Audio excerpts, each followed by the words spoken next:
they're better off without them, apparently. Number 10 in the countdown. The Christian view of women in ancient Roman society came in and, like the religion itself, quashed the pagan beliefs preceding them. Pagan times in Rome weren't a merry old good time for women, don't get me wrong, but they had more rights and respect when there was a whole pantheon of women gods whose tempers were to be revered and feared by every Roman man. But then they convert and answer to one god who was depicted as a soul man, making it, pun intended, a man's world. In the 4th century AD, the Andrew Tate of ancient Rome, St. Jerome, set the standard on how you should perceive and treat women around you. If your wife has a bad temper, or if she's stupid, or if she has a birthmark, or if she's haughty, or if she has a foul breath, you'll only learn these things after marriage. You always have to tell her how beautiful she looks. If you so much as look at another woman, she feels rejected. You have to bow down before her and call her my lady, and you mustn't forget her birthday. It's worse if she's pretty than if she's ugly, because then you have to constantly be on your guard.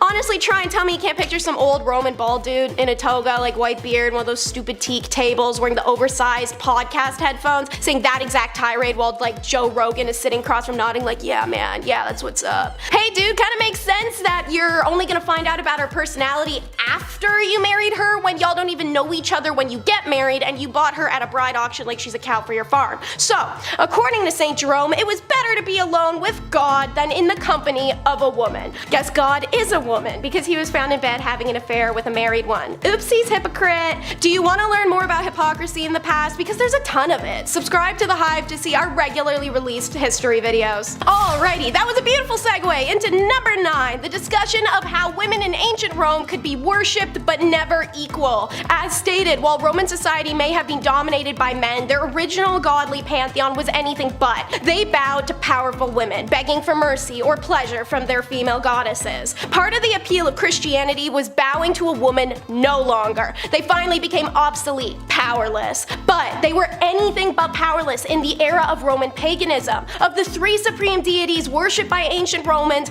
only one, Jupiter, the king of gods, was male. The other 2 were Juno, the chief goddess and protectress of the empire, and Minerva, Jupiter's daughter, the goddess of wisdom and war. The Vestal Virgins, aka priestesses of Vesta, were ranked among the city's most important residents, having been appointed to this role before puberty, remaining chaste for the next 30 years of their lives. These 6 virginal women held sacred duties like preserving the hearth fire, and Vesta's temple, as it was believed if the fire died, so would Rome. That's a pretty serious job. They also had the most important duties in the kingdom, such as safeguarding the wills of the wealthiest and most prominent Romans, such as Julius Caesar himself, because women were more trustworthy than men, but they weren't to be trusted. Okay, anyway, the priestesses' religious significance gave them unusual power and influence, and they occasionally used it, as when they intervened to save the young Caesar from the dictator Sulla. This worship of women and deifying them into earthly roles such as the Vestals had been the saving grace of women's rights in the horrifically male-centric Roman society. Unfortunately, as said, it was swept away in the name of man. Okay, a break from sad lady facts. For number 8, let's cover warrior women. Yeah, now that's more like it. So, from the northernmost tip of the border with Asia, plenty of ancient European armies were happy to welcome women into their ranks. But historians always agree upon one exception, where the army and navy were almost 99.9% men. Can you guess who it is from the title of the video? Women may have been banned legally from joining the army, but your average Roman soldier would have seen their fair share of female combatants, as well as their own women on the home front. Professor Valentine J. Belfiglio shared that Roman women were capable of close combat as well. Not only were they frequent competitors in gladiatorial shows, but they, like the women of the clans fighting against the invading Romans, were known to take up arms in warfare, albeit in a non-official, unsanctioned capacity. History tells of a few of these women, such as Cloelia, who in 506 BCE freed herself and 20 others from the Etruscan camp and swam them home through enemy spears. For her courage, the Romans erected a bronze equestrian statue with the heroine seated upon it. Belfiglio notes, on the highest point along the sacred way. When the Carthaginian general Hannibal was invading, women and men inhabitants fought valiantly, and they burned his siege engines together. Hannibal would later face and lose to the honored Busa, who aided Roman fugitives from his war regime. So, in summary, women may have been banned legally from joining the army, but your average Roman soldier would have battled against and sometimes besides women despite that. Number 7, a ban on stripes. might as well touch a little more on some dark age fashion rules. We've all met somebody in our lives who's way too concerned with what other people are wearing, but back in the dark ages, you actually risk the possibility of coming across some very real fashion police who are actually able to issue a fine should your fashion choices not be of the local dress code. I'm in trouble. Sometimes it wasn't even just a fine. Some serious fashion faux pas could actually lead to your imprisonment or even your death. Stripes were definitely a main culprit in these times, since striped clothing was seen as a garment of the devil. Okay, I'm good. If you need evidence, because I know that sounds wild. Specifically in 1310 in a French town, there was a local cobbler who was put to death because he'd been caught in striped clothing. Not only were members of the clergy not exempt from this rule, since they were pretty highly ranked at the time, but now there were animals. Poor zebras. They were referred to as the beasts of the devil. I'm so glad that's something that's faded with time. Number 6, quickie wedding. I'm sure we all know at least one couple that got married way too quickly in our opinion, but thankfully in today's modern age, it's relatively painless to end that, if things go bad. Heck, drive-through wedding chapels are a thing nowadays and have been for quite some time. Well, so marriage in the dark ages was quick and easy, but also kind of difficult to prove. If you and your loved one really wanted to get married, all you had to do was say, "We're married," and then, it's legal. Of course, this led to a whole pile of spur-of-the-moment type marriages, especially considering how schmex before marriage was widely condemned at the time. While I'm sure many people who are divorced would have preferred if their marriages were this easy, this led to people, of course, taking advantage of this difficult-to-prove thing. Women, in particular, were at risk of getting hitched to a man who might want to take you as his wife for the night, but then the following day, after getting what he wants, he'd deny ever agreeing to the union y'all had. This is why many women tried to get at least one witness to the union, just in case. Nowadays I believe at least 2 witnesses are needed for the marriage certificate, but feel free to correct me if I'm wrong. Number 5, an uncommon plague. I know, no one wants to hear about a plague ever again after recent history, but I promise, this one isn't your typical version. The dancing plague of 1518, or dance epidemic of 1518, was a case of dancing mania that occurred in what is now known as France, from July of 1518 to September. The outbreak began when a woman by the name of Fro Trofea began to dance fervently in the street for a week straight. Oh, my poor ankles. Soon, 3 dozen others joined in on the dancing chaos, with the plague claiming 400 victims by August. By early September, the outbreak began to subside as the dancers were sent to a mountain shrine to pray for absolution. Guess we found where Phyllis took inspiration. It's unsure just how many, but a small number of victims actually did pass from this epidemic, which is wild. Historical documents, including physician notes, cathedral sermons, local and regional chronicles, and even notes issued by the city council, are clear that the victims danced, but nobody knows why. There are many theories behind the phenomenon, the most popular being stress-induced mass hysteria. Other theories include ergot and religious explanations. It'd be interesting to see if this ever pops up again in modern times with how stress levels are these days. Hey look, sometimes a girl just wants a flash dance moment without judgment, okay? Number 4, divorce by combat. Yeah, so people could get divorced, but it was a heck of a process. Divorce by combat appears to have been a form of trial by combat, which was when accusations were dealt with between 2 parties where there were no witnesses or a confession, and whoever won the duel was deemed to be right. The rules for a divorce by combat, as we know it, come from Hans Stauffer's Fruchtbuch. I apologize if I got that wrong, which was written in 1467 and are as follows. The man would be placed in a waist-height 1 meter deep hole with one hand tied behind his back, while the woman was allowed to move freely. Both parties wore practical clothes, which is described as a one-piece bodysuit with stirrup legs. The woman was armed with 3 rocks, each wrapped in a length of cloth to form a kind of swinging club. The man was given 3 normal clubs that matched the length of the woman's cloth to ensure that, their ranges were equal. The man was not allowed to leave his hole though.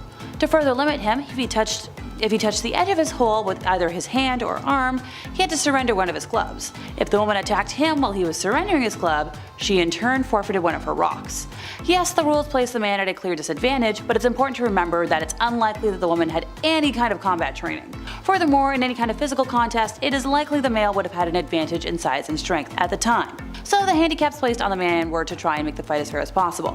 Which, it's pretty impressive for the time period. The conditions for victory, though, are unclear. Some historians believe that it was unlikely that the fights were to the death.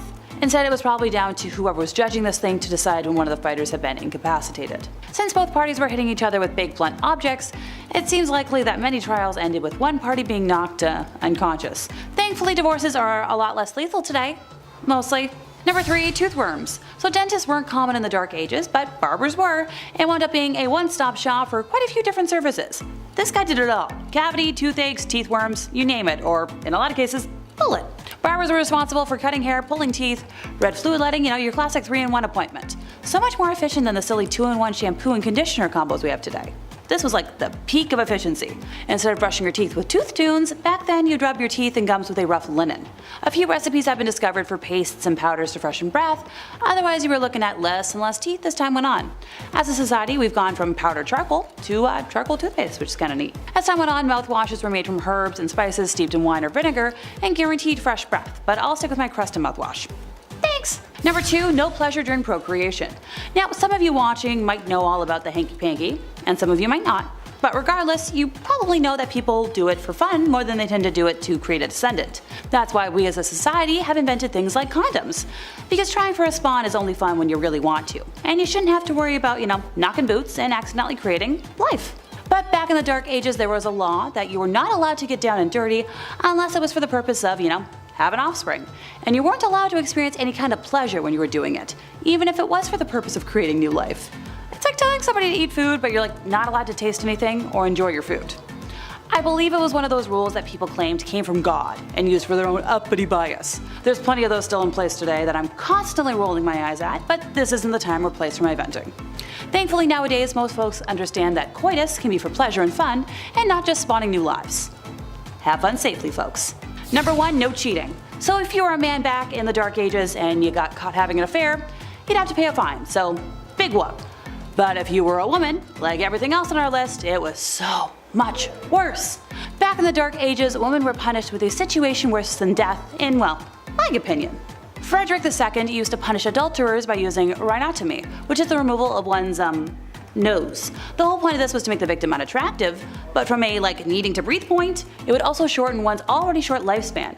Another fun body part removal option was losing an ear, and honestly I can't figure out which would be worse, so let me know what you think in the comments. Number 10. Drowning. Drowning as a form of punishment was not a common practice in ancient Egypt, at least as far as historical records and archaeological evidence indicate. The ancient Egyptians had a legal system with various forms of punishment, but the various methods were typically less severe than drowning. But in records of the Code of Hammurabi, which was one of the oldest and known legal codes in human history, it provided a comprehensive set of laws covering a wide range of aspects of daily life, including civil, criminal, and commercial matters. One of the most famous aspects of the code is the principle of an eye for an eye, a tooth for a tooth, which laid out specific punishments for various offenses. Mentioning drowning if there was adultery with a neighbor's wife, or if you had intimate relations with your daughter-in-law, more or less these punishments would go both ways, but interestingly enough, the laws depended on the person. Number 9. Disinheritance. In ancient Egypt, inheritance and property rights were complex and evolved over time, with some variations depending on the specific period and social status of individuals. Generally, women did have rights to inherit property, but there was significant differences between men and women in terms of inheritance. During the early dynastic periods, women had relatively more rights and they could inherit and own property. However, as the society became more stratified and centralized with the rise of the pharaonic state, inheritance laws became in favor more for males. By the time of the Middle Kingdom, women's rights to property and inheritance were gradually eroded.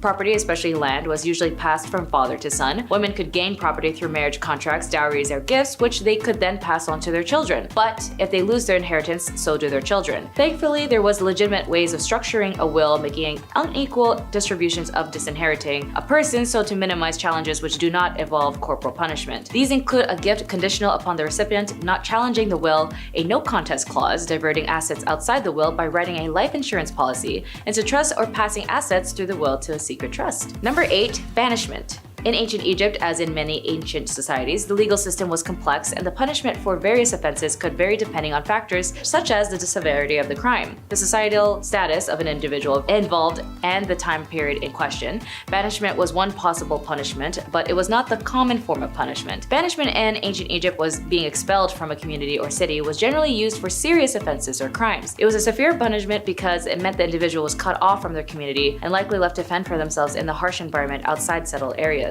And for women, it was typically a rare occurrence as the legal system in ancient Egypt was based on the code of law that changed over time, and evidence suggests that women could be subjected to various forms of punishments for their crimes, including banishment. Number 7. Marked. In form of corporal punishments from temporary to more permanent, involving the following list, although in some cultures tattooing isn't seen as a bad thing, but part of their heritage may even be a source of pride. But in some cases, they would also use it as a means of marking an individual for their shame. As an example, Nathaniel Hawthorne in The Scarlet Letter famously marks his protagonist, Hester Prynne, with the red letter A for adultery after accusations of her behavior circulating. As adulterers were actually forced to be marked on their clothing to identify for their crime. Like Hester Prynne, A or the letters AD are outlined by Plymouth Colony law from 1658, and adulterers are also seen publicly without their letters were subjected to public whipping and even further humiliation and social alienation. The humiliation can be extended intentionally or not by leaving visible marks such as scars, and they can also be main intention of the punishment as a case of scarifications such as human branding. Number 6, flogging. When it comes to another form of public punishment in prisons as well as a part of the prison system, some might actually be subjected to flogging or being whipped. Typically, flogging has been imposed as an unwilling subject as punishment. However, it can also be submitted to willingly even be done by oneself in a sadomasochistic or religious context. Offenders could also be subjected to beatings with implements such as a whip or a rod, which were meant to cause pain and severe deterrent. In the Dark Ages, the Whipping Act was actually passed in England in 1530. Under this legislation, vagrants would also be taken to nearby populated areas where they would be tied at the end of the cart naked and beaten with a whip throughout the market town, and the body shall be bloody. Although most of the whipping are typically done where the victim is wrapped around the pillar with their back exposed, and there's also another called foot whipping where one's feet would be exposed, and in some countries, even to this day, the punishment of foot whipping is executed in public.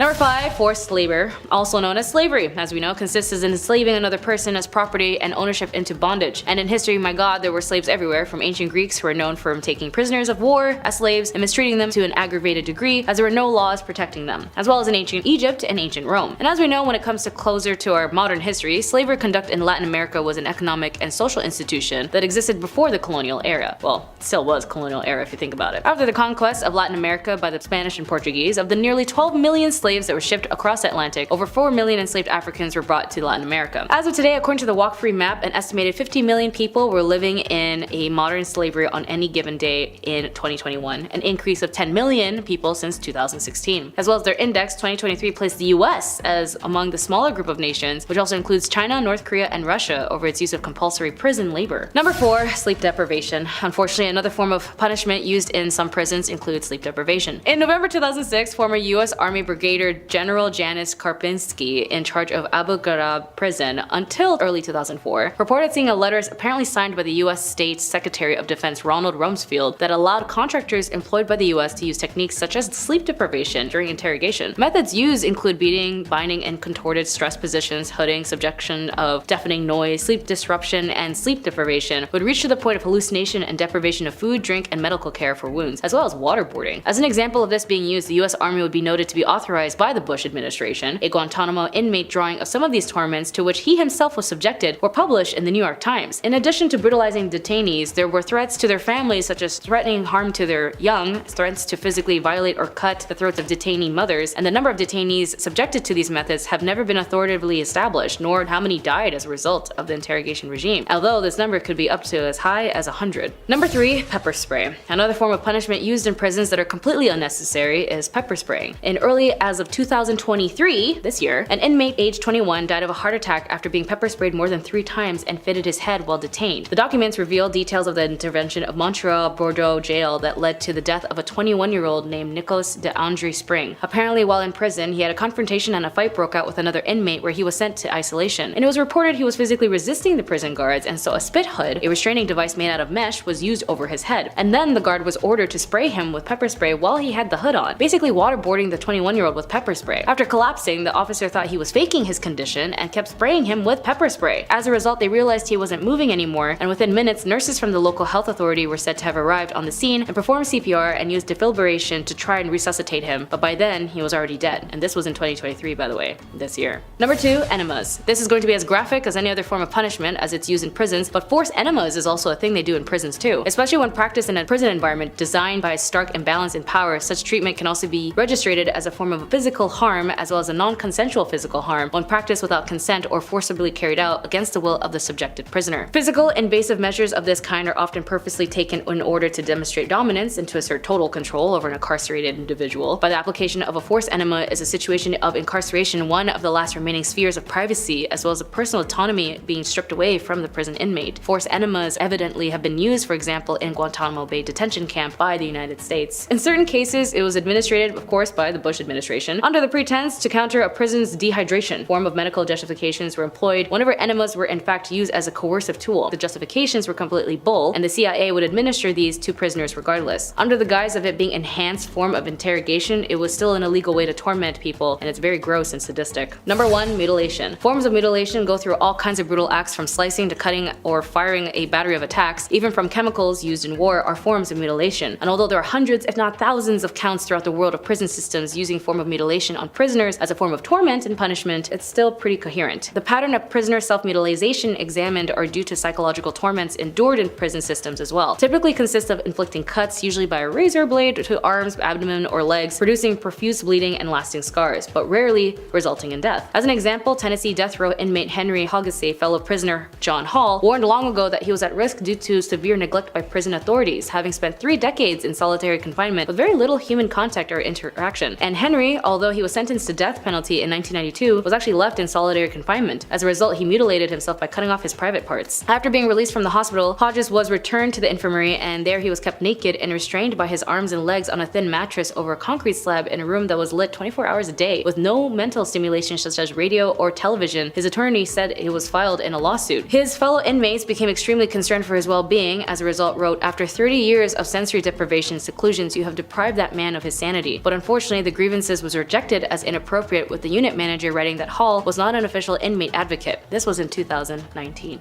Torments in prison are still part of human rights violation, and under international law, torments and other forms of ill treatments are always illegal. They have been outlawed internationally for decades. To just take a couple of examples, 172 countries have adhered to the International Convention on Civil and Political Rights, which prohibits torment and other forms of ill treatments, and 165 countries are parties to the UN Convention against these torments. But some states have failed to criminalize torment as a specific offense under their national law, and governments around the world continue to defy international law by punishing people. Tormenting anyone can never be justified. It is barbaric and inhumane, and replaces the rule of law with terror. No one is safe when governments are allowing it to use. Number 10. Clara and Katrina Morova. Clara was actually a very loving and acceptable mother to her 2 sons, Andrzej and Jacob, where they would take trips and summer camps, and she would play with her sons all the time. It wasn't until a new child entered their home by the name of Annika, and Clara and her sister Katrina were part of a cult named the Grail Movement. When Annika came into the picture, it was under the support of Katerina and Clara's sister, where she was told by Katerina that Annika was a 13-year-old who escaped from a trafficking gang that had physically harmed her. Annika was also apparently very sick and suffered many illnesses, which gained Clara's sympathy. Clara wanted to adopt Annika after bonding with her so quickly, and even had a mystery doctor tell her how to take care of Annika. This same doctor told Clara that her sons were a problem and needed to be cured from their evil spirits. It was then Clara would do an affluent amount of violating and harmful things to her biological sons, like shock therapy, making them eat their own flesh, dunk their heads in water, as well as invite others to her cult to do the same. Annika would also lie to make the aggression towards the boys even worse. It wasn't until a man named Edward had a CCTV camera for his newborn baby when Clara was caught in the act. Clara and her sisters were caught, and it turns out Annika was actually a 33-year-old woman posing as a 13-year-old named Barbara, who had a disease that made her look younger than she actually was. She was eventually arrested as well, which, if you've seen the movie Orphan, it's actually based where this was from. Clara got 9 years in prison, and her sister got 10 years, since her sister Katerina actually knew who Barbara was the whole time. Number 9. Cordelia Botkins. However you were in your relationships or affairs, be aware of ex-lovers who might never want to let you go. Cordelia met her lover, a highly regarded reporter, John Preston Dunning, when he was bicycling in San Francisco. At that point, she was 41 years old, 9 years his senior, and although they were already married to their own partners, John was very smitten by Cordelia. John eventually was left by his wife, who discovered the infidelity, but for Cordelia, her husband was pretty cool with it. John also had issues with gambling debts, and he was let go from his job because he was a heavy drinker, so he had to move in with Botkins' hotel. Their affair lasted for about 3 years, but ended when John was rehired to cover the Spanish-American War. When he left San Fran, he told Cordelia, "Baby girl, I am not coming back," and he even reconciled with his wife because he was leaving for Cuba, where he helped survivors of the Spanish battleships during the Battle of Santiago de Cuba. Cordelia, however, didn't care for this and wanted him back, so she sent anonymous letters to his wife Elizabeth detailing her husband's affairs. Unfortunately, it got worse when Elizabeth opened a box of candies addressed to her and her sister with the words, "With love to yourself and baby, passionately and fond of candy."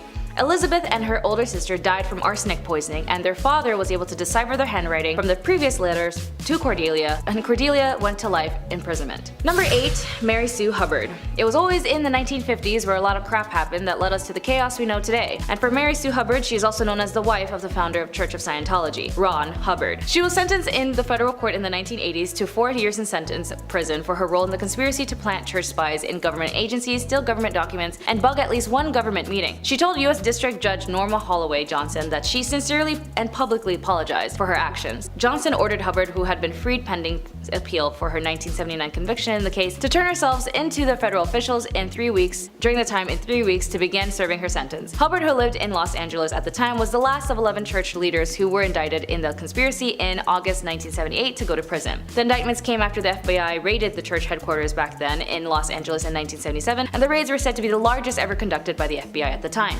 Documents introduced in courts by prosecutors in 1979 contended the operatives of the church initiated numerous break-ins at government official offices, including the Justice Departments, and they secretly placed a listening device in the Internal Revenue Service's conference room, and all in a apparent effort to combat what the church alleged government harassment. Judge Johnston commented that she didn't know whether the government had harassed the church, but she quotes, "Even if I assumed there was harassment, I still can't accept what you did as excusable." Number 7. Punishment. More commonly, punishments for women in ancient Egypt might have included fines, corporal punishments, or forced labor. For serious crimes, especially those that threatened the social order or involved treason, more severe punishments like execution might be applied, but in some cases for less serious offenses, women might be required to pay fines. These fines could be in the form of money, goods, or livestock. Women, particularly those of lower social status, could be sentenced to perform labor as a form of punishment. This might involve agriculture work, construction, or other forms of manual labor. Depending on the nature of the offense, a woman's property or belongings could be confiscated as a form of punishment. As mentioned earlier, banishment was a possible punishment for serious offenses. Number 6. Beatings. In ancient Egypt, like in many ancient societies, corporal punishment, including beatings, could be a form of punishment for women, particularly for offenses that were considered serious or morally reprehensible according to the prevailing nature and culture and legal norms. It's important to note that the application of punishment varied depending on factors such as societal status and specific time period and the region within ancient Egypt. Corporal punishments such as whipping, beating, or other forms of physical punishment could be administered for various offenses. This might be more common for crimes like theft or adultery. Examples would be like switches, flexible branches, or vines could have been used for beatings. They would be capable of inflicting pain without causing severe injury, as wooden paddles with a flat surface could also be used for beating as well. They would also have been effective in delivering blows to specific areas of the body, and the simplest form of beating would be involved with the hands and fists. This method would also be easily accessible and wouldn't have to require any specialized tools, as well as whips, sticks, and rods. Number 5. Strangulation. Now for the more morbid section on this list, although stoning may seem like a common thing in this era as a form of capital punishment, whereas an individual is pelted with stones until death actually was not common associated with ancient Egyptian legal practices based on available historical and archaeological evidence. The primary method of execution in ancient Egypt was typically strangulation or impalement. Stoning as a form of capital punishment is more commonly associated with other ancient cultures in the region, such as ancient Mesopotamia or parts of the Levant. In these societies, stoning was indeed known as a form of capital punishment for various offenses, including adultery. Strangulation was one of the most common methods of execution in ancient Egypt.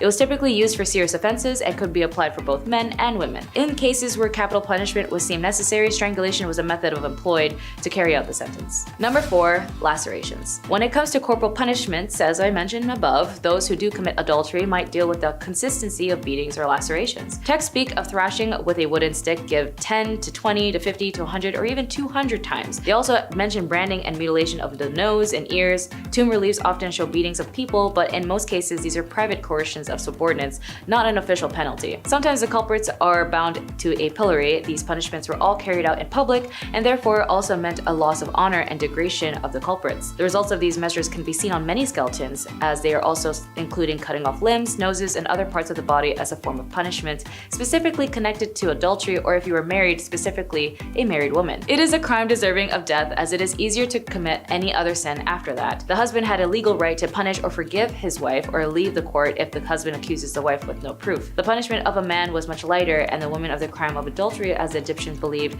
that offense violence falls primarily in the hands of the woman, while the women would be killed as the men would severe just 1,000 blows. Number 3, burning alive. Referring back to the Code of Hammurabi, the code was enlisted under the morals and the laws in ancient Egypt and Babylon. When it came to intimate relationships with your close family, you'd be subjected to many listed punishments, as in dealing with seduction or physically harming someone intimately. The Hammurabi inflicts the penalty of burning if you were to have a physical intimacy with your mother, but since this was ancient Egypt, unless you were a royal who needed to pull an Oedipus complex to maintain your rule and connection to the monarch position, it wasn't something looked down on but normalized. As this is a civilization that needed a monarch rule at all times to guide the nation, but it is good to note that it was a typical Western interpretation that this era was prone to burning alive people, when the irony was that the Europeans burning women, being witches, or even more heresy, were more burned. Number 2, head be gone. The ancient Egyptians set harsh punishments for those accused of treason or corruption. The death penalty was usually applied by impalement, thumping, or a 100-fold fine, and this applied to both men and women. The decree also referred to the death penalty for someone who steals an animal belonging to the temple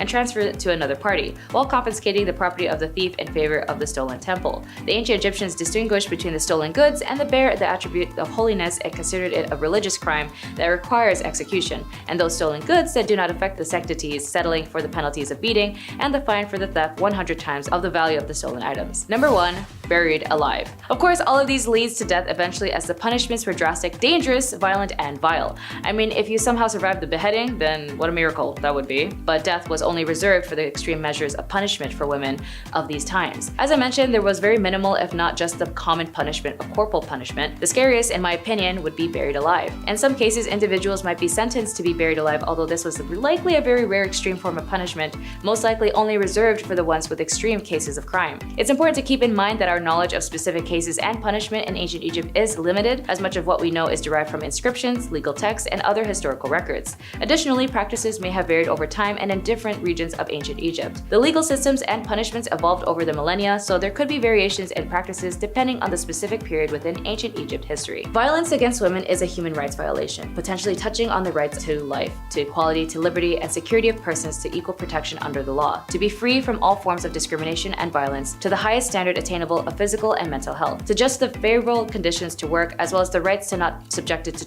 and cruel, inhumane, degrading treatment. And although the cruelty and damages to women was abhorrent and tragic, it still lingers in our day, as now 60% of women still don't report crimes due to fear of shame and stigma. But we still need to be safe spaces to those who need reassurance so that they can speak up. We still got a lot of work to do, you know? Rule number 10 is going to be follow the moral encyclopedia. For ornery young men and women desperately desiring physical and emotional intimacy, yet having to navigate a dating culture that required them to act a certain way, well, it meant self-help books were all the rage. And women in particular drowned in them, thanks to the fact that these books were often written by hypocritical men and had been used since before medieval time to dictate and instruct women on how to become the perfect submissive little doll. Some examples are Henry Butter's ominously titled Maiden, Prepare to Become a Happy Wife and Mother from 1868, and Hayden Brown's Advice to Single Women from 1899. Perhaps most famously though, on advising the morals of young women, was the Moral Encyclopedia by Charles Varl, which had been making young women hate themselves since 1861. It was a bestseller of its day thanks to the marketing that only decent and morally driven women would own it. To prove themselves as that woman, Victorian gals flocked to the bookstores to absorb some menial patriarchal crap that goes as follows. Read no novels, but let your study be history, geography, biography, and other instructive books. Also, trust no female acquaintance, i.e. make no confidant of anyone, because we don't want you ganging up together. Possibly breaking your feeble tongues, having a conversation. Oh, and if you get a pimple, expect nobody to ever love you again. To quote, remember that whereas the character of a young lady is considered angelic, and blemish in it would withdraw the respect men have for you. Rule number 9 is to follow a handbook of etiquette for ladies. Following on a similar sales tactic of gaslighting, only perfect and honorable women know all the rules of etiquette. Oh, you don't? Oh, well, that's such a shame. Now you lose all your honor. You know, though, I can help you out. It's pretty convenient that right here behind me, I have this book I wrote, and it has all the rules. I mean, I can give it to you so you can restore your honor if you give me like $30, I don't know. So, what's in this immensely popular bestseller from the 1860s that bullies women? Well, I'm so glad you asked. First up, keep that bling to a minimum, mamas, as you should never wear mosaic gold or paste diamonds. They are representative of a mean ambition to appear what you are not, and most likely what you ought not to wish to be. You got a problem with that? Well, sucks. Pipe down, because it's better to say too little than too much and company. Let your conversation be consistent with your gender and age. Don't forget to never talk about yourself either, as such discussions cannot be interesting to others, and the probability is that the most patient listener is laying the foundation for some tale to make you appear ridiculous. If you do open your mouth and your choice is to be a dirty joke, girl, BFF, because a double entendre is detestable in a woman, especially when perpetrated in the presence of men. No man of taste can respect any woman who's guilty of it. Oh, my personal favorite. Did you break something while a guest in someone else's house? Nah. As a lady, you can't do that. It's not possible. Pretend like nothing ever happened. Don't own up to it and gaslight your host. If at another's house, should you break anything, do not appear to notice it. Your hostess, if a lady, would take no notice of the calamity, nor say, as is sometimes done by ill-bred persons, "Oh, it is of no consequence." Rule number 8 is having a dress for all occasions. Should you not? Well, that's not proper etiquette. As a middle or upper middle class Victorian woman, your job was to spend your day like a Bratz doll, changing every few hours. This is because of the strict etiquette of the time, which dictated that certain dresses were for certain activities, which meant you had to plan your errands around your outfit changes that made it possible for you to run your errands. Isn't that fun? Women would start with the morning time dress, which was relatively comfortable by Victorian standards. However, for us, it would still feel like wearing an iron reinforced tube sock on our entire body. It was simpler in appearance and designed for only the home. Want to take a stroll in the park? Out of the morning dress and into the walking dress. The skirts are shorter by several inches and didn't have a train, so they weren't dragging a leaf pile behind them as they went. The materials were usually rich in color and pattern to be admired amongst the greenery. When women returned home from their daily walk, they would change into dress number 3, or the afternoon dress for receiving visitors or visiting others. The skirts had a longer train and the neckline was usually a little lower. After some visiting time, dress number 4 gets whipped out for dinner, and it was the most formal of all casual dresses. Usually silks, satins, velvets, exactly the type of precious material you want to spill food on. Ball gowns weren't for regular wear, but they were required for fancy occasions, so you had to own them too. Number 7, Natalia Guera. Speaking of religious cults, Natalia Guera was definitely part of one where she had sacrificed her own 2-day-old infant and burning him to death as part of a satanic ritual. She was finally apprehended by police after evading capture for 2 years. Just 2 days after giving birth, Natalia agreed to have a baby, Jesus, quote-unquote, killed after the leader of Antares de la Luz cult and the father of the child, Raymond Gustavo Castillo Gaete, declared that the infant to be an antichrist and that the sacrifice would help prevent the end of the world on December 21st, 2012. Natalia had previously stated in her defense that she was drugged at the time of the murder, but a forensic psychologist declared that the members were not under the influence when the sacrifice was carried out. After her sentence, Natalia managed to flee and was on the run for 2 years. Investigators noted that she had lived in different houses and even changed her identity in order to evade capture. The police also noted that after being apprehended, she did not show remorse and claimed that she was manipulated by the cult and was therefore innocent. Number 6, Eileen Wuornos. Eileen Wuornos was a convicted serial killer as she targeted only men as an adult worker. She had up to 7 victims and would target specifically motorists, men who would meet her on the road as she acted as a hitchhiker. She was incarcerated at the Florida Department of Corrections BCI death row for women, and she tried to appeal to the US Supreme Court, which was later denied. At that point, she dismissed her legal counsel and terminated all pending appeals. She then would go off to say, in quotes, "I killed those men, I robbed them as cold as ice, and I'd do it again. There is no chance in keeping me alive or anything because I'll kill again, and I hate crawling through my system. I am so sick of hearing this she's crazy stuff. I've been evaluated so many times, I'm competent, sane, and I'm trying to tell the truth. I'm the one who seriously hates human life and would kill again." After extreme mistreatment she suffered while imprisoned and the inhumane management given to her by the officers, in her final interview she expressed to the media in quote, "You sabotaged me, society, and the cops, and the system. An attacked woman got executed and was used for books and movies and so on. Her final on-camera words were, 'Thanks a lot, society, for railroading my ass.' She was later executed by lethal injection." Number 5, Patricia Krenwinkel. As of 2022, Patricia Krenwinkel, now 74, was convicted of 7 counts of first degree in August 1969 for the Manson family attacks that left 7 people dead. She was also known as the Manson Girl when she was arrested in Mobile, Alabama. It was during the summer of 1969 where Charles Manson ordered his members to end the lives of 7 people in Los Angeles, including actress Sharon Tate. During the trial, Patricia Trial's attorney, Paul Fitzgerald, suggested that although her fingerprints were found inside the Tate home, she might have been an invited guest or friend. Seemingly unfazed by the possibility of a guilt verdict and a death sentence, Patricia reported spent much of the trial drawing doodles of devils and other satanic figures. All during the trial, she remained loyal to the Mansons and the family. Demonstrated of this unity included walking hand in hand with Atkins and Van Houten, singing songs written by Manson, as well as shaving their heads and carving a giant X on their foreheads. Number 4, Sarah Alderte. Sarah Maria Alderte Villarreal is a Mexican alleged serial killer who was convicted for supposedly heading a drug smuggling and human sacrifice cult with Adolfo Costanzo. The members of the cult, dubbed by the media the narco-satanist, called her the godmother, with Costanzo as the godfather. In 1989, the killings grew more frequent and gained attention when American tourist Mark J. Kilroy, a University of Texas student on spring break, was abducted. Costanzo's Alderte and the rest of the cult went on the run when detectives discovered their shrine. They found human hair, brains, teeth, and skulls at the site. Eventually, the police found their hideout. Alderte was convicted of criminal association in 1990 and jailed for 6 years. In the second trial, she was convicted of several of the killings of the cult's headquarters and sentenced to 30 years in prison. If Alderte is ever released from prison, American authorities plan to prosecute her for the murder of Mark. If Alderte is ever released from prison, American authorities plan to prosecute her for the death of Mark. Number 3. Leonarda Cianciulli. Known as the soap maker of Correggio, Leonarda Cianciulli was a serial killer from Italy. Cianciulli was devastated after learning that her son was going off to prepare for the war in World War II. To keep him safe, Cianciulli offered human sacrifices. She killed 3 of her neighbors with an axe and made tea cakes out of their remains. Not only would Cianciulli eat these cakes, but she would also serve them to guests, and Cianciulli's third victim, Virginia, who was made into both teas and cakes and bars of soap. Once again, this soap was gifted to friends and neighbors, and Cianciulli was eventually sentenced to 30 years in prison. Sorta sounds like the femme version of Sweeney Todd, but a Bath and Body Works edition. Number 2. Enrica Marta. Often referred to as a vampire owing to the nature of her crime, it is generally believed that Marta kidnapped kids off the streets of Barcelona and put them in her work brothel. It's also believed that Marta killed minors and used their blood and remains in various elixirs. She then sold these elixirs to the rich, claiming that they treated dangerous ailments like tuberculosis. 12 victims have been linked to her, although it's suspected that she killed many more. Although some historians defend Marta and argue that her crimes weren't as bad or as many as the traditional story suggests. She was actually detained and jailed in the Reina Amalia prison.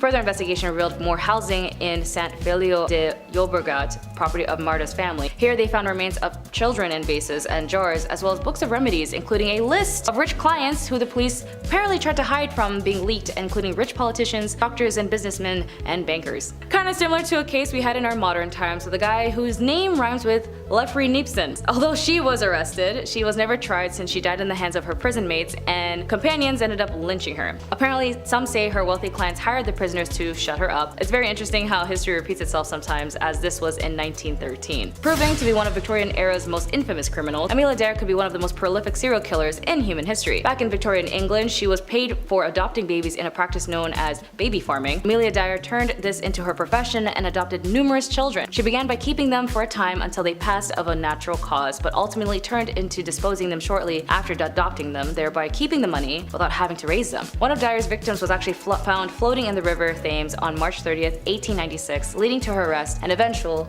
execution. While 6 victims have been confirmed, it's believed that Dare may have killed up to 400 children throughout her life. In one of the most sensational trials of the Victorian period, she was found guilty and later hung. Punishment number 10 is ash bath. Just saying medieval times doesn't actually mean much. Every empire and kingdom had its own respective medieval time at different times than one another. So, Persia spanned from the 6th century to the 15th century, during which time they concocted some truly heinous punishments for those who did wrong, or at least those who did wrong in the eyes of whatever crazy leader was in charge at the time. Setting the stage for long-suffering death everywhere, Persia introduced such styles as forcing people to drink molten gold, tearing people apart with trees, and drowning them in ash. This punishment was one of the worst deaths you could receive, reserved for the worst criminals and those guilty of high treason or offenses against the gods, and it was horrifying. It consisted of throwing a victim into a 75-foot tower filled with ashes. You'd break a couple of bones, but it was a soft landing. From outside the tower, large hand cranks were spun by a team of men, sending the ashes flying and disrupting the solid pile so that the victim was pushed deeper and deeper down the tower, suffocating on burnt ash until they drowned in it. If you've dipped your toes in the Bible, you may know there's quite a few people that got this sentence in there, such as a corrupt Jewish priest whose family isn't allowed to bury his remains with a bunch of sassy snaps added. However, the concubines caught planning coups against their leader on several occasions met this fate too.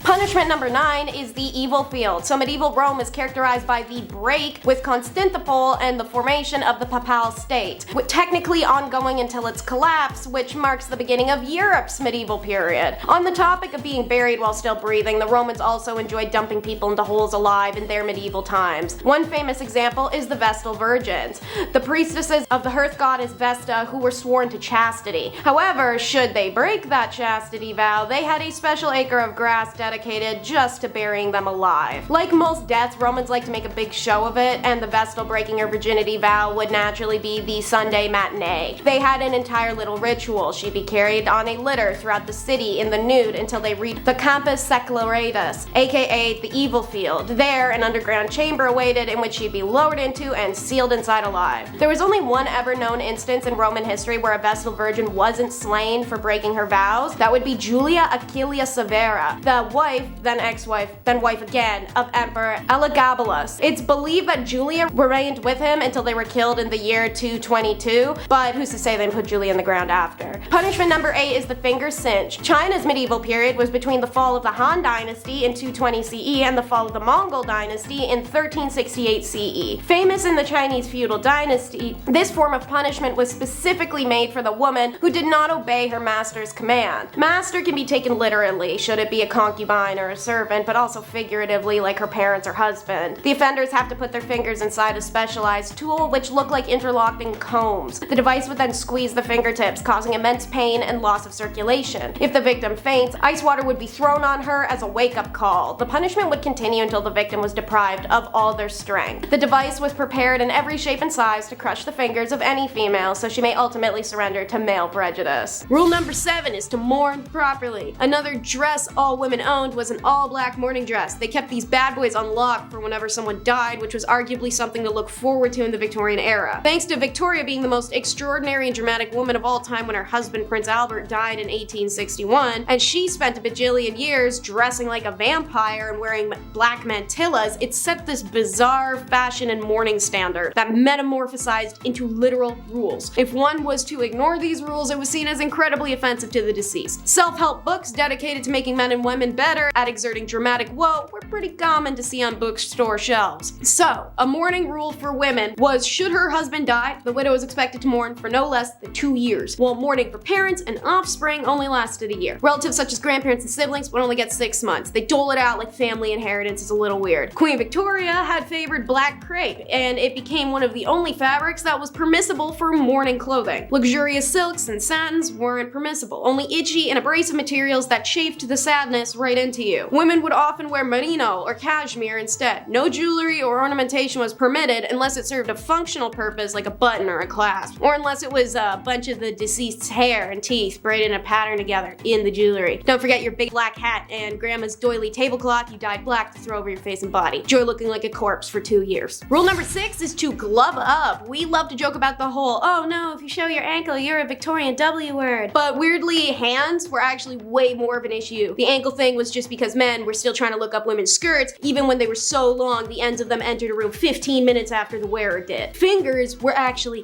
the gasp-worthy thing of the day. It was considered highly inappropriate to walk in public spaces with uncovered hands, and would draw a lot of ill repute to those daring damsels who did. In fact, women's hands were so scandalous, both written and unwritten rules of Victorian etiquette unanimously agreed that if a man and a woman happened to be walking on an unevenly surfaced road, it was the one and only time that he could take her hand if they were unwed. Funny that the only permissible contact between the couple yet to be engaged is to prevent her needing to be picked up from a Victorian pile of mud sludge. It does not matter where you are headed outside of your home, you must wear gloves, which weren't just a popular fashion accessory, but as stated, social necessity. Like every other item a woman could wear in this era, there were many kinds of gloves based on the occasion. For example, daytime was for short gloves, which usually bore designs, embellishments, whereas in the evening, gloves had feathers, satin ribbons, and other super flammable decorations. Rule number 5 is the modest dip. Because we're on the topic of acceptable fashions and modesty, a Victorian woman taking a dip at the beach pretty much looked the same as 4 burly men sitting in an ice fishing hut in Alaska. First of all, this was something only middle and upper middle class people could really do, as it required money. You had to rent bathing machines, which looked like outhouses on wheels, but were really covered carriages that drove through the shallow water of the beach. There was a hole in the bottom that the ladies could stick their legs into, or sometimes submerge their whole body, but that was ill-advised. not because the water was filthy, which it was, and riddled with corpses and poison to boot, but because creeps could come swimming up and see your bare legs. Can't afford the traveling outhouse? Well, no beach for you. Rule number 4 is wife sales, a real legal way to obtain a divorce in stuffy Christianized England. Divorce was unpopular, detested, and openly deterred in those days. Seeing as you were discouraged from intercourse with your partner, married them when you barely knew them, and could barely spend time alone with one another, it was a pretty popular request. You would have to sit listening to the clock tick and his nose being clogged but him not blowing it for the 444th night in a row while you disassociate staring into a fireplace. What the hell did people expect? Of course you want out. You don't even know his middle name. Attaining a divorce in the early 1900s was an expensive undertaking, however. So, those who couldn't afford the legal fee sometimes sold their wives to the highest bidder. It was often done with the full consent of the wife, who was usually bought by her family, a new lover, or a female friend. It was an amicable way to say, this was a mistake, get out of my house, good luck and prosper. Rule number 3 is no flirting. As stated, you were really not supposed to flirt, and flirting to the Victorians included eye contact, talking to one another, looking at another person, breathing their air, knowing their name. Maybe the last one is dramatic, but you get my point. You wanted someone, you had to wait until you met them 4 or 5 times, then you could look at them, run into them a couple more times, then maybe request a dance at a ball, and you get one of those a couple times, then maybe you get a sit-down chaperone visit, maybe a walk in the park, and a couple more ball dances. Then you can propose. But even then, a Victorian maiden could not be trusted alone with her fiancé lest her dainty, fluttering hand rest on the arm of her intended and cause an outburst that would inflame the fiancé's uncontrollable base lusts. Even after progressing through several stages of acceptable dating, aka the ball dancing, talking, walking together at a distance, if a man was invited to the woman's home, their acquaintanceship would still have to be under the watchful eye of a chaperone. Single women were never to indulge in behavior with a man that might lead to being kissed or handled in any way. This included strict inspection rules, because I kid you not, men were encouraged to inspect a woman back then. Like many of the stipulations that accompany shipping procedures. How romantic. If a man wanted to admire a necklace, the woman would have to remove it, hand it over for inspection. Under no circumstances was the item to be inspected while she wore it. Now I know where that flirting tactic came from, because guys, y'all love that whole jewelry admiring flirt, and it isn't subtle. And of course, during the chance encounters in one's club or in the park, staring boldly at someone you knew without acknowledging him or her, known as cutting, was the ultimate display of bad flirting manners in Victorian times. Guess they didn't like them bold back then. Rule number 2 is coming out. Not like that. Coming out in Victorian times meant a woman was tired of being in her parents' house, and if she wanted out of it, meant she had to go find a semi-tolerable guy whose house she could move into in return for a cool ring on her left hand. This had to be a whole big announcement, because to attend such events that a woman needed to meet a potential suitor, she required the explicit permission of her mother. Only after stating her intent could the chaperones be organized, because she can't go alone. Think of Bridgerton. Rich families might accompany the announcement with a series of parties or even a royal visit. Middle-class families might hold a celebratory feast. Lower-class families might not formally celebrate the announcement at all. Instead, the young woman just changed her appearance to show availability. This could be putting up her hair, donning a long dress, and accompanying family members to social events like church service, church dinners, festival balls. Coming out was best done during the in-season, a literal term. It meant the 4 months from April to July where the upper-class families up and down the country would send their teenage daughters to London. After flocking there en masse, the upper classes would congregate a series of balls and dances for the purpose of meeting, matching, and reproducing the next generations. At these events, the race was on to find someone with whom to make love. Again, this phrase of whose meaning has changed considerably over time. Making love in the Victorian age meant seeking out someone who might one day come to love you. This was done by eligible bachelors going up to girls' chaperones, giving them a little card, requesting a dance with her. Her dance cards would be stacked in cue order in which the men got their dances, and they were only allowed 3 per woman. End of the night rolls around and our maiden will choose if she liked a suitor and have her chaperone return the card to indicate, oh yeah buddy, it's on. Rule number 1 is how to travel, aka how not to have fun. Here's your duties when you're traveling as a Victorian lady. Listen up, take notes. Dress appropriately. This is usually a dress similar to the morning gown, lighter and easier to move around in, but most importantly plain and understated with few details. They would accessorize with dark leather gloves, straw bonnet, and of course a travel corset, which was apparently said to be much less restrictive. Pick your seat carefully. It was customary for a woman traveling alone to choose a seat either next to another woman or an elderly gentleman. Women traveling alone were seen as prime targets for pickpocketers and thieves. It was usually only done to poor women without chaperone options, but all women, rich larger poor were instructed to keep only a small amount of customary spending cash on their person and give the bulk of their dough to their driver or escort to keep safe. Speak when spoken to, as only men were allowed to spark conversation with a lady, never the opposite way around. Women were expected to respond politely and accept invitations to the refreshment saloon, even if they didn't want to go. That's because of the next rule. Never ever be rude while traveling, especially alone. It was imperative a woman act with the utmost class, even if being accosted by a persistent male passenger. But make sure you don't pester him. If a woman is traveling with a male companion, it's not appropriate to ask him such questions as, when do we get there? How far is it? You know you're making the wrong turn. Yes, you are. I know you are. I've been this way before. Look, that was the wrong way. How much time do you think that wrong turn added? Do you want to stop and grab something too? Yeah, no, strictly forbidden. Can't do that crap. But don't forget, you're also a babysitter to the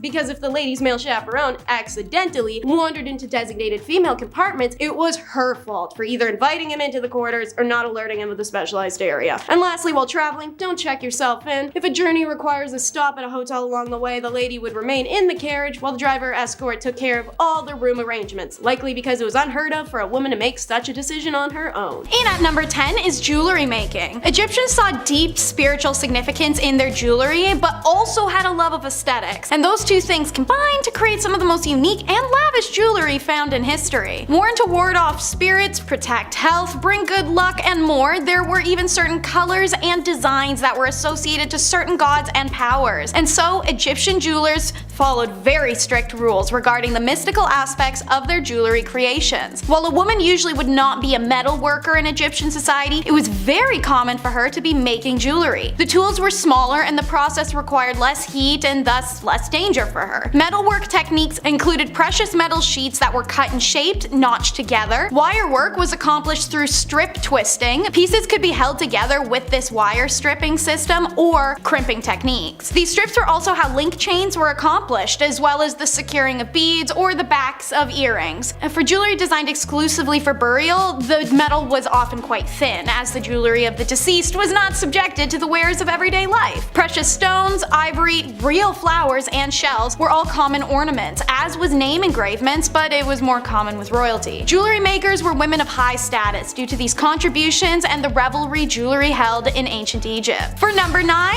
it's house vendors. Recognized as an ancient heritage profession and was at its most popular during time periods of ancient Egypt where women were restricted from going out when married. These vendors would roam neighborhoods with buckets and baskets of product for sale. Clothing, perfume, fabrics, snacks. Now, what was unusual is that the vendor was more often women than men, walking the streets alone, making these sales because many married women weren't allowed to go out walking the streets alone to make sales. You see the irony. Anyways, this profession found great popularity in single women, and many also were called upon to act as nurses in homes of the wealthy when needed. The career is named al-Dalala, but the idea itself has long been extinct with the freedom for Egyptian women to roam commercial districts. Number 8 is being a dancer. Ancient Egyptians loved their music and dance. They were celebratory, but also ritualistic at times. Farmers would dance to thank the gods for a good harvest. Dance groups would perform at banquets. People would go dance around the Nile in the lush season. The list goes on. Many men and women chose dance as a career, and it was a highly respected one. Dancing was considered an acceptable and normal part of life and even important to it. Most festivals were incomplete without it. In fact, dancing was such a revered career that dancers could start as a peasant and become a high status person from it, just like being a celebrity in the way that people would go to see them perform. Women at the time were even more revered for their grace, elegance, and acrobatics. This career had 7 types of dance: gymnastic, movement, pair dancing, imitative dance, which was like acting like animals, group dances like a historic cheerleading squad, dramatic dance was female exclusive and rested in illustration, war dances, grotesque dance, and then religious chant dances at temples, and lyrical dance, which was usually a depiction of lovers. Punishment number 7 is the 4 witnesses. The Ottoman Empire was born very shortly, around 100 years at most, before the European medieval period started. As stated, it began when Rome broke spoke from Constantinople, and thus it finished alongside the other European nations in the 16th century. How they punish adultery is akin to many cultures. Man cheats, no punishment. Woman cheats, world must be ending. The Ottoman criminal code did not distinguish between fornication and adultery. Zina was the word used for both, and both were unacceptable from a woman of any kind. And when caught in an alleged act of zina, in order to ensure the women were not wrongfully accused, the accusers required to produce 4 witnesses of good standing that actually observed the act of intercourse as it was happening. Imagine that. You walk in on your wife in bed with your best friend. So you have to run yelling into the streets for 4 people to come right now and see them while they're still hurriedly dressing, so you have some chance of getting her punished. However, even if you do manage to pull off 4 witnesses, if the witnesses can't be found at the time of the woman's trial, then the accusing husband will be flogged 80 stripes and ignored. So what I'm hearing is, as a cheating wife,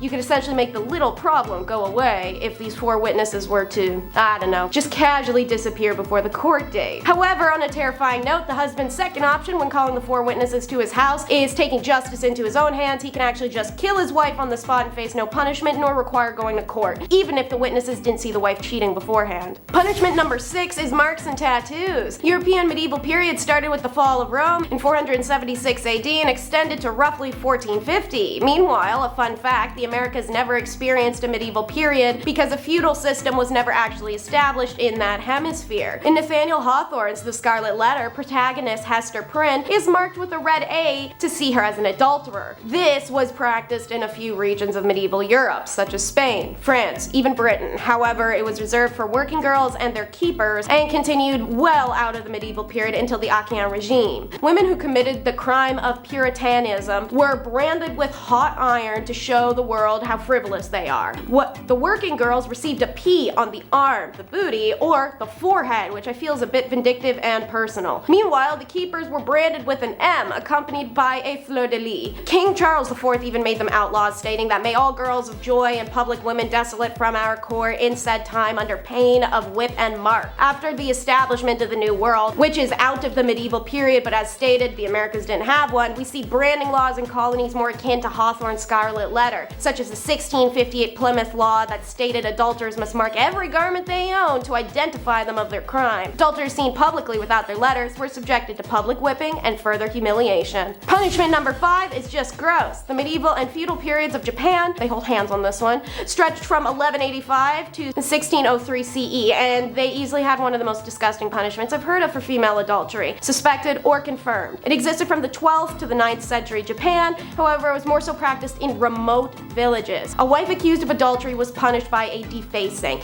and this defacing was done by seed, exactly the type of seed you're thinking. So I'm going to be talking around the subject due to a graphic nature. If a husband suspected that his wife had been unfaithful, he and his friends would take her to a remote area where she'd be restrained, and the men would take turns standing above her and deface her. When the adultery isn't suspected but actually caught and confirmed, the adulteress would be led through the village naked before tied up in the center on her knees. Paper screens would be set up around her so that the men in the village who were urged to participate in this horrific act of public shaming may have privacy while they deface her. The screens only protected the men from indecency. The adulteress would remain exposed for the public to see what was happening to her. Punishment number 4 is working girl. Hard to follow up that last one with anything worse or more gross, but the medieval Japan had an eye for an eye judicial system that balanced crime and punishment. Japan had no gender bias, and crimes done by women were not punished lightly, the way counterparts in Europe or China would have. Equal punishments were imposed for the same crime no matter the gender. So it's a bit strange that arsonists would be burnt at the stake, thieves have their hands cut off, liars lost their tongues and ears, but women committed a petty crime and was sentenced to work time duration as a working girl, which arguably is not even close to payment in kind. Additionally, a woman could have her head shaved as punishment for her crime. In larger empires, this was often the punishment for adultery, which is far better off than the one in the villages. The husband would also be granted an automatic divorce from his now bald and weepy ex-wife. Since punishment was equal, a man got his head shaved too, had to repay dowry, and get publicly shamed, right?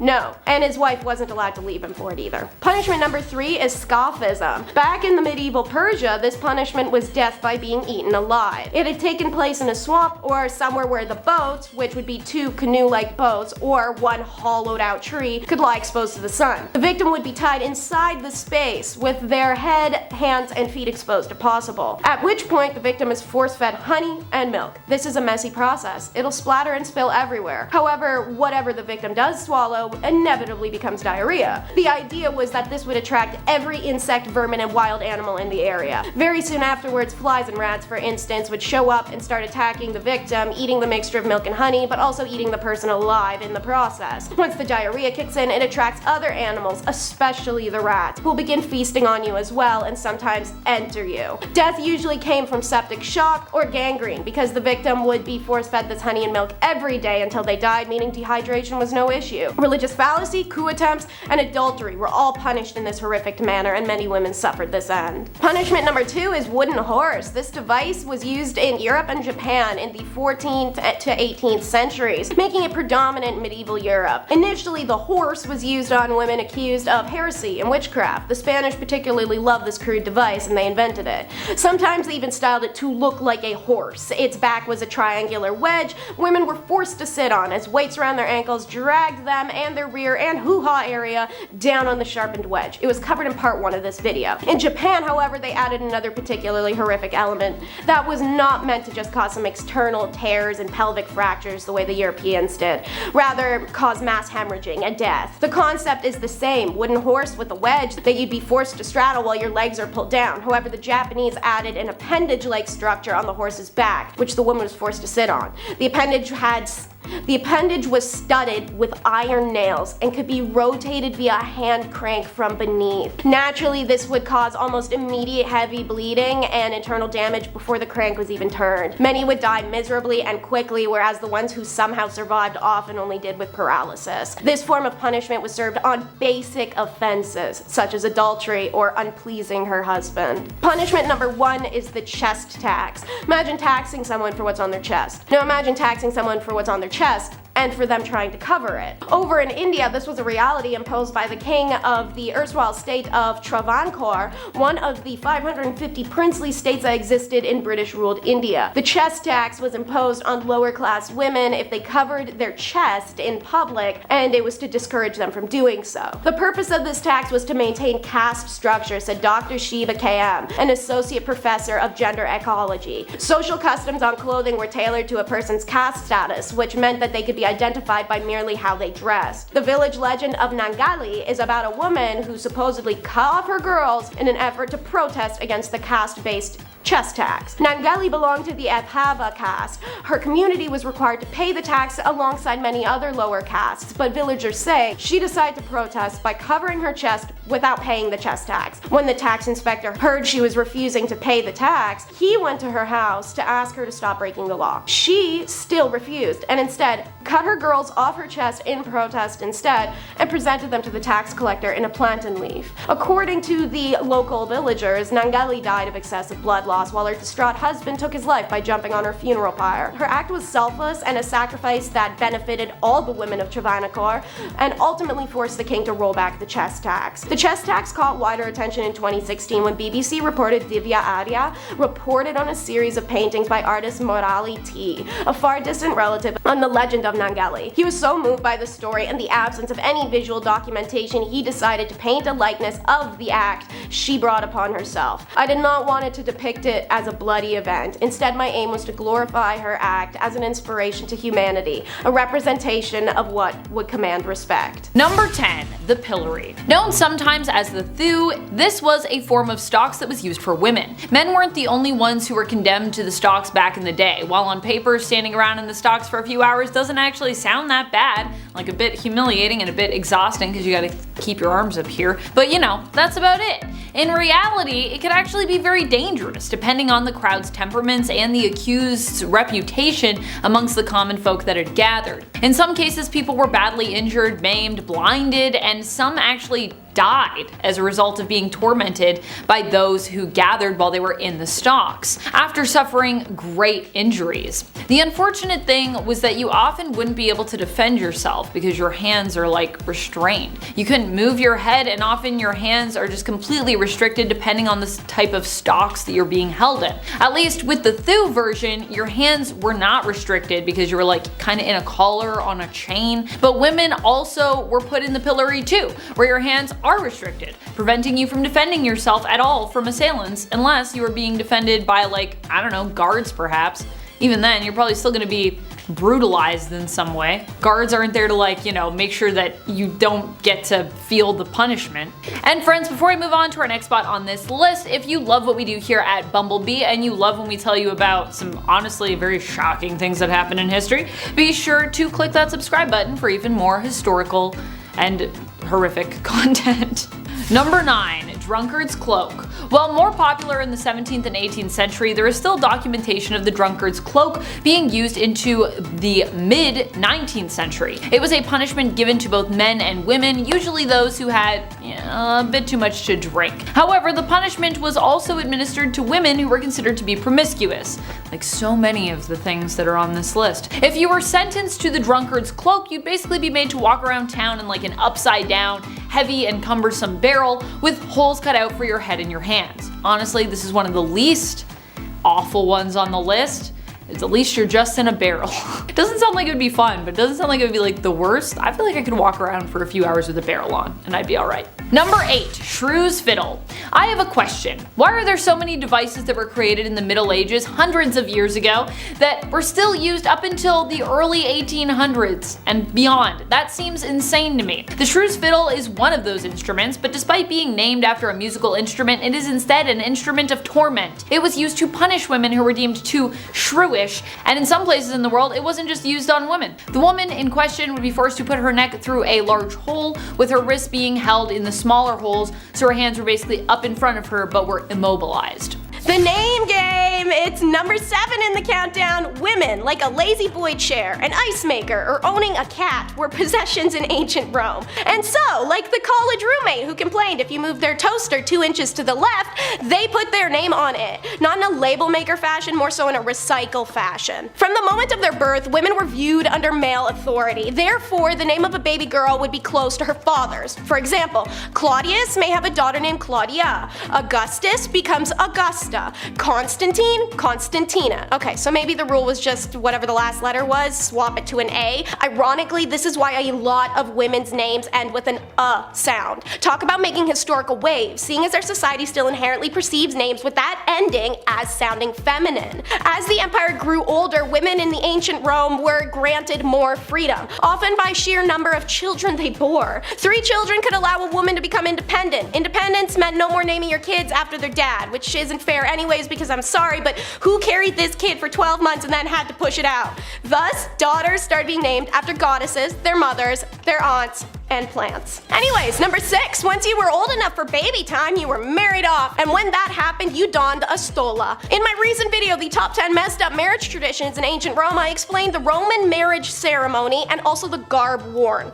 The flammeum was an egg yolk yellow veil worn by brides that they would lift from their face and hair in preparations for vows, to instead fall down on their shoulders and biceps. This placement of the veil signifies her donning the stola. The stola was a type of long overlay. Sometimes it was in the form of a dress itself, but oftentimes it was an additional soft and light drape of material. It was worn by married and respectable women and was also associated with modesty. For those who could afford it, a stola with decorations around its neckline was available. This trim could be patterns, embroidery, beads, and motifs. When initially introduced, the stola was a preserve for the upper-class patrician women in the early Republic, but over time the right and then the absolute expectation to wear it extended to the lower class women. The palla, a rectangular shawl, was also worn over it as a cloak and draped over the left shoulder. Any women who were convicted of adultery or were working girls or actresses were forbidden to wear a stola in public. Part of what dictated the stola, however, was number 5, the stupid Oppian Law. So, in 215 BC, the Roman men who were overtaxed passed the Oppian Law, named after Gaius Oppius, the tribune of the plebeians who instituted it, and it was passed 1 year after Rome's catastrophic defeat at the hands of the Carthaginian general Hannibal. To summarize it in the laziest terms, Oppian Law was initiated by a group of poor people seeking revenge against the wrong source. Instead of trying to coup their government for the taxation, they lashed out at women and their already minimal freedoms. This new Oppian Law limited Roman women's allowance to ½ an ounce of gold and prohibited them from wearing dresses, multicolored garments, or anything with purple borders, as purple dye was very expensive. It also prohibited women from riding in a carriage except on a long journey, pregnant or otherwise. Ugh. Brutus. 20 years after it's imposed, Marcus Fundanius and Lucius Valerius, the tribunes of the people, brought a motion to repeal the Opinian Law. Noblemen came forward hoping to persuade or dissuade them. A crowd of both supporters and opponents filled the Capitoline Hill. The matrons and maids of Rome, whom neither council, shame, husband, and father's orders could keep them at home, proceeded to blockade every street in the city and every entrance to the forum. As the men opposed and came down to the forum, the women tried to reason with them to let them too have back the luxuries they'd enjoyed before. The Republic was thriving, and that everyone's private wealth has increased with every day. When the speeches for and against the law had been made, even more women poured into the public the next day when the vote was to be cast. Together, they besieged the door of the Brutuses, who were vetoing the decision to repeal the law, and they didn't stop until the tribunes changed their minds. The women of Rome, as a collective, forced the men to repeal their biased law. Number 4 is a bit of a strange one. It's what's best. Wealthy Roman women didn't believe in breastfeeding their own children. Instead, they handed them over to a wet nurse,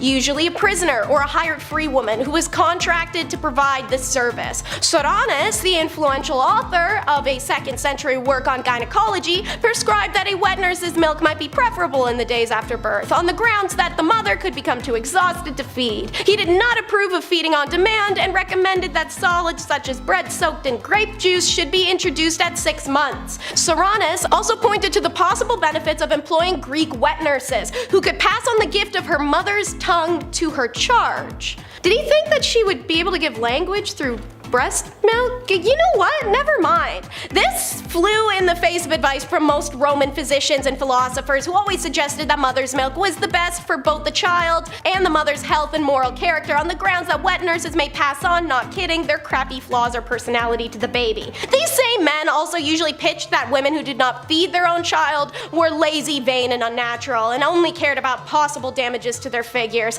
The hatred of women was very real. Alright, well, let's get away from the terrible medical beliefs of ancient men. Number 3 will be the OG hair extensions. Historical evidence from Pompeii suggests hairdressing shops known as torresos existed. It makes sense. Roman women did have certain hairstyles expected of them based off class or marital status. E.g., unmarried women put their hair up in woolen bands when going out and added a gauzy hair veil to boot. While single women were expected to have their hair up, it doesn't mean it couldn't be styled. They pepper in braids, twists, and curls. More noble or prestigious women could arrange their hair more elaborately in various styles such as long curls and waves. The curls would be made by dipping tongs in fire. Cool, right? But one specifically weird little tidbit is that brunette, ginger, and raven hair Roman women had a fixation with blonde hair. This interest was caused when Roman warriors brought back captured women from France and Germany and quickly became incorporated into the imagery of their gods and goddesses, who oftentimes had dark hair or the more heavenly and revered color of ginger before this point. The Roman ladies would dye their hair blonde with pastes and powders in order to copy the blonde hair of their working girls and captives, but the color would eventually come off as they hadn't figured out the chemical composition to permanently bleach hair yet.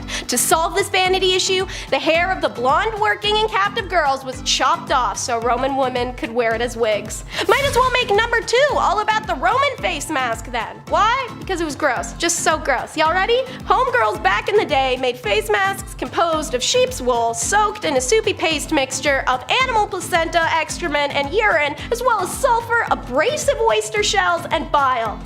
Who's bile? God, okay. And this is before you'd whiten your skin, another trend started by the arrival of the pale French and German captive girls. They did this with lead, dung, and whatever marl is. Want to reduce wrinkles? Get out of Canada, or anywhere under the crown, because the Roman women would kill swans, which is a crime under British rule, and use their fat. This was all part of Mundus Muliebris, which translated it means women's world, a reference to women's fineries in the ancient Roman world. This would include face and skin care, but also dresses, jewelry, hair care, all described in Latin literature by the famed Cicero, who noted it alongside Mundi Omatam, aka the ordered beauty of the world, and Kale Omatas, celestial adornment. See, there's some non-deprecating writing on Roman ladies. Good job making it over to the very low bar there, Cicero. Seneca, not so much. The depressing dude was quick to blasphemize makeup and say it led to the decline of Rome. And of course, for number 1, we will visit Sappho on Lesbos Island. The Greek poet Sappho, who lived from 630 to 570 BCE, lived on the island of Lesbos, just off the west coast of what is now Turkey, and composed poems that live on in infamy to this day, as she speaks very openly about her homoerotic attraction and even implied intercourse amongst women. These poems are mostly written from the perspective of herself as a character. But what did the Greeks and Romans think of this? How could these poems be so widely adored that they're remembered to this date? So, like I've mentioned, men wrote Roman history, so they weren't particularly interested in what women got up to when men weren't around. As a result, we know little about same-gender relations of women in Rome, but what we do know is telling. The Greeks and the Romans as a society, of course, recognize that some people are more interested in one gender over another, but the general consensus was not to assume this preference was a fixed aspect of a person's identity. Instead of thinking about gendered attraction in terms of genders a person was attracted to, the Greeks and Romans cared about the role a person took during the act of intercourse with an individual. For some Romans,